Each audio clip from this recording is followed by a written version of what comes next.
tempatkan di masjid. Masjid akan dilengkapi dengan fasilitas yang mendukung untuk kreativitas anak-anak kita, para remaja kita. Inilah harapan kita semua agar pandemi itu betul-betul nyata. Bisa tercapai dalam waktu yang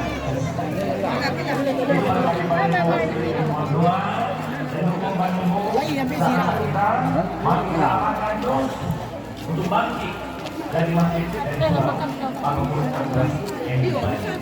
Demikian ada anak kami yang berkebangsaan, mengucapkan selamat juga kepada orang tua, baik yang merantau maupun yang dari kampung.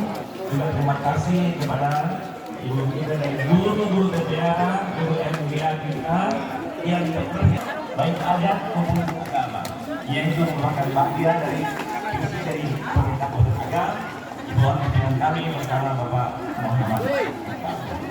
Bapak Ibu yang kami hormati, sekali lagi kami mengucapkan terima kasih dan selamat, dan kepada para ulama, kepada ulama, seluruh masyarakat kami berharap dukungan yang penuh untuk semua program-program. Pandangan kita yang sangat terbatas dengan kondisi kejadian seperti ini, tapi kami sangat yakin ketika kesadaran kita membangun untuk bersama-sama itu tumbuh.